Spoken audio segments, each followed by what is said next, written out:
Jornal O Maringá, hoje aqui para falar do tema Janeiro Branco. A gente vai falar aqui sobre saúde mental.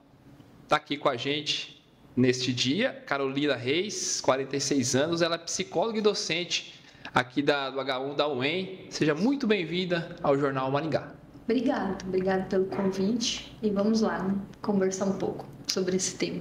E com certeza vamos ter bastante coisa para tratar, um assunto que é uma campanha, né, do Janeiro Branco, mas o ano todo, né, se pode tratar sobre esse assunto.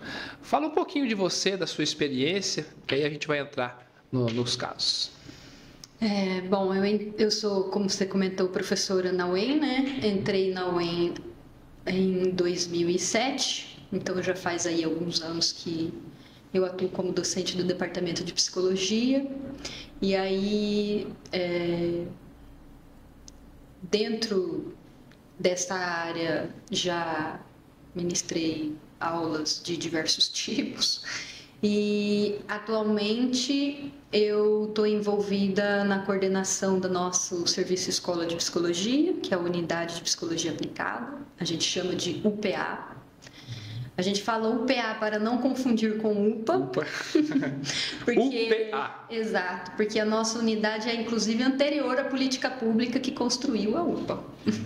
Então, quando construíram as UPAs, né, quando elaboraram essa política, a UPA já existia. Mas atualmente acabam confundindo as duas coisas. Então, nessa unidade, eu tenho coordenado juntamente com a chefia de departamento, agora já faz, se eu não me engano, 3 anos. Então, eu tenho essa experiência de supervisionar os casos atendidos, assim como os demais professores do departamento também, projeto de extensão, projeto de pesquisa. Então, atuando na docência, você se envolve em vários aspectos acadêmicos, né? A atuação é bem grande, né? Sim. Então, cita alguns para a gente, né, desses atendimentos que você faz, quais são os mais comuns, né, também aqui em Maringá. Bom, de uma forma geral, cada professor tem o seu grupo de estágio, né? Mas a unidade, de forma geral, recebe muitos casos relacionados à ansiedade e depressão, por exemplo. Tá. Esses são muito comuns. A ansiedade, eu acho até que é mais comum ainda. Mas também é uma diversidade muito grande de problemáticas que a gente acaba acompanhando ali na nossa unidade, né? São nossos alunos de 4º e 5º ano que atendem lá atualmente, mas todos sempre supervisionados semanalmente por algum docente do departamento. Então, todas as condutas, a forma como o caso está sendo acompanhado, tem o aval desse professor que acompanha. E aí varia bastante, a gente também atende casos de violência contra a mulher, alguns casos de racismo que tem aparecido, então varia bastante. Mas eu acredito que ansiedade e depressão acabam sendo os mais... Outro tipo de caso que é bem comum, infelizmente, são as tentativas de suicídio. E como se portar, né? Como vocês conduzem assim esses casos? Cada caso é bem diferente, né? Sim. Mas de forma geral, assim, a equipe para conduzir. Como você colocou, bem colocado. Cada caso é um. Então, até porque cada contexto de vida da pessoa que vem falar é um também. Mas, por exemplo, se a gente for pensar numa tentativa de suicídio, é muito comum que fora daquele ambiente terapêutico, a pessoa não tenha muito espaço para falar sobre isso. Porque se ela chega a falar com um amigo, por exemplo, eu estou muito desesperada, muito deprimida, eu não sei o que fazer, eu vou acabar fazendo alguma besteira, né? Porque a pessoa não necessariamente diz que ela quer se matar ou algo parecido. Normalmente, pelo próprio vínculo que as pessoas têm entre si, o outro muitas vezes vai dizer: imagina, deixa disso, olha quanta coisa você tem feito, olha quantos amigos você tem, olha sua família. Então acaba isso não permitindo que a pessoa fale sobre.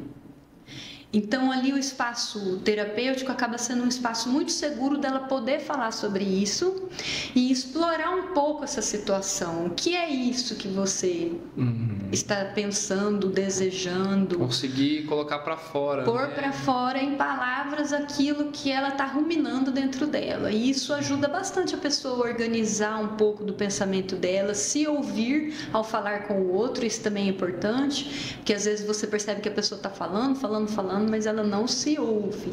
Então, ter a interlocução do psicólogo ajuda ela a parar nos pontos necessários para ouvir determinadas coisas e ir puxando o raciocínio dessas palavras e tentando entender de onde vem isso, como podemos lidar com esse desespero de outras maneiras que não seja machucar a si mesmo, né?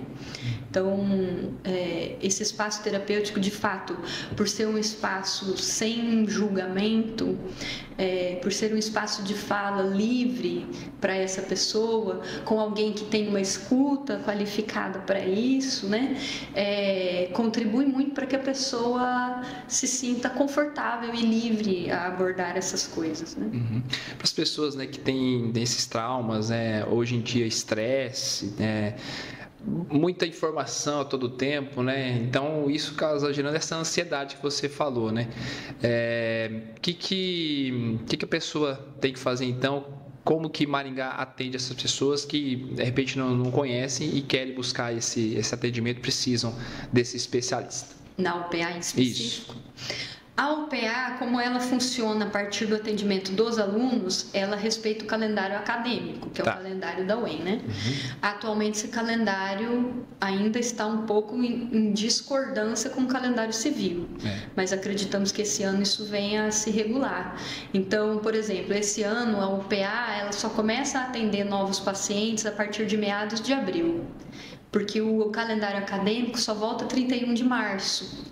Só que as primeiras semanas de abril, os alunos ainda têm que preencher uma série de documentos de estágio para que eles possam efetivamente começar o atendimento. Agora está terminando. Isso leva um tempo. Agora a gente está encerrando no final de janeiro de 2024 e vamos retornar apenas 31 de março e atendimentos mais para meados ou final de abril. Então, à medida que estivermos com vagas para atendimento, é só a pessoa mandar uma mensagem para o nosso WhatsApp, que é 3011 9070. De retorno dessa mensagem que ela manda, ela vai receber um link para atendimento de adulto, outro link para atendimento de menores de idade. E aí, de acordo com a idade, a pessoa vai preencher aquele formulário e a resposta a esse formulário é um agendamento. Então, ela já recebe uma resposta de agendamento.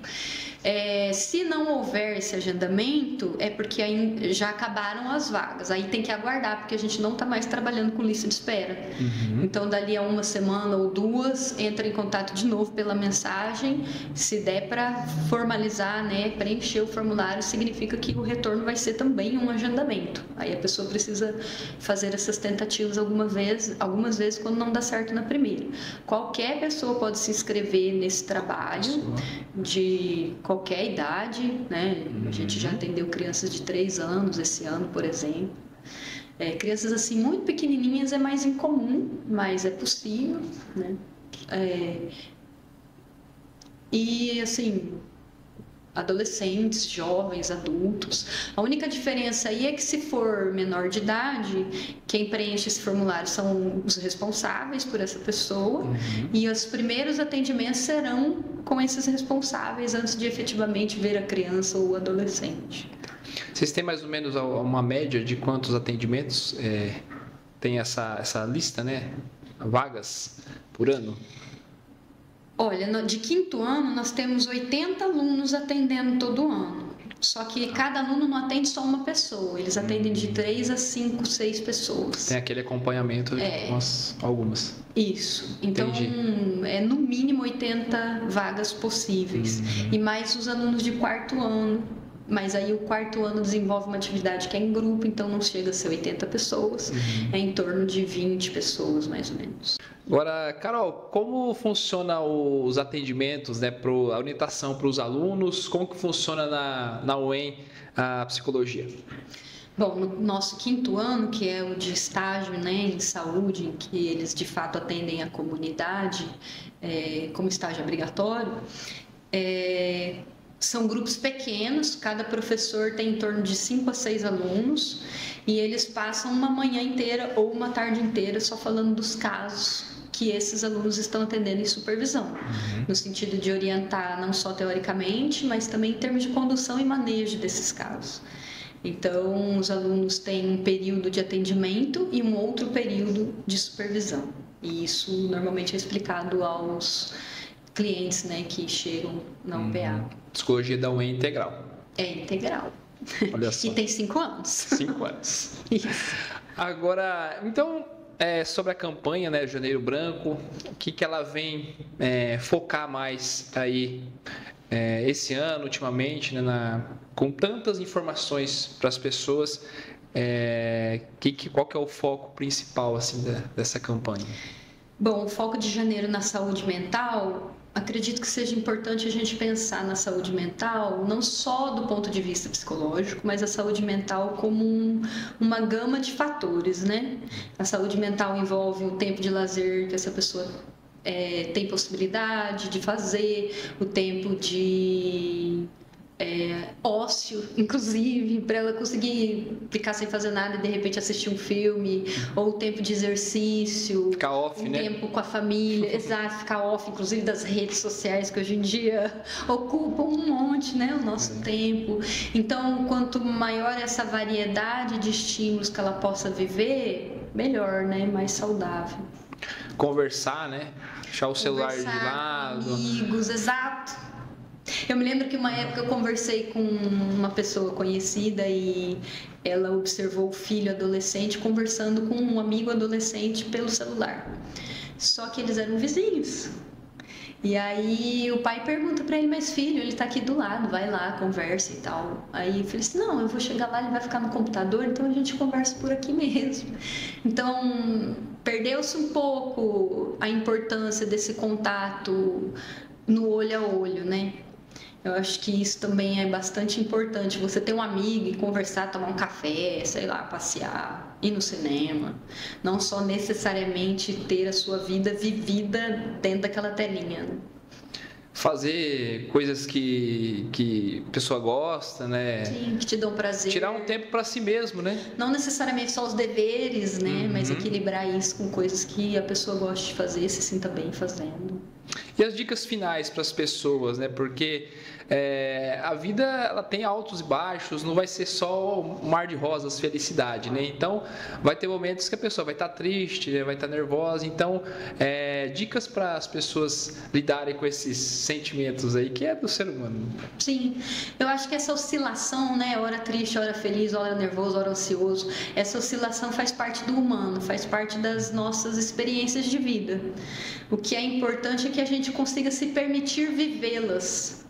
Porque hoje em dia existe um pouco, eu percebo até nas minhas relações pessoais, não só de trabalho, né?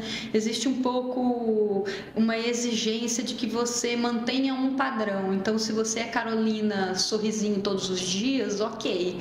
Se você é Carolina que hoje tá meio tristona e não conversou com ninguém, tem algum problema, tá errado. Já tá errado. Tem alguma coisa acontecendo, mas e pode ter mesmo, mas a pessoa não se preocupa em saber o que, já fica irritada, fala, não chora não, deixa disso, vamos fazer tal coisa, já muda de assunto, né? Então que as pessoas tenham a oportunidade, se permitam, né? E as pessoas que estão ao redor também possam entrar nessa mesma questão de permitir que as pessoas tenham os seus momentos, possam vivenciar de acordo com aquela experiência. Então, se eu perdi alguém porque ela faleceu, eu terminei um relacionamento, que eu possa viver esse luto, que eu não seja impedida, né? Que as pessoas possam compreender que vai ter um período que eu vou ficar tristona mesmo, mas com o tempo isso tende a melhorar, né? E aí o tempo é muito relativo para cada um também, não quer dizer que em uma semana tem que estar bem, né? Dependendo dessas perdas, às vezes isso leva alguns anos e às vezes você leva essa perda pro resto da vida, né? Se você for pensar numa mãe, por exemplo, que perde o filho, não é uma coisa que ela vai superar, é uma coisa que ela carrega com ela. E tantos outros lutos a gente carrega conosco, que fazem da gente o que somos. Então, eles também fazem parte, são importantes. Desafios. São. Perfeito. Bom, vou agradecer então a presença aqui da Carolina Reis, que veio atender aqui a gente gentilmente. Muito obrigado pela sua participação aqui no Jornal Maringá. Eu que agradeço a oportunidade. Jornal Maringá, serviço de Maringá e região.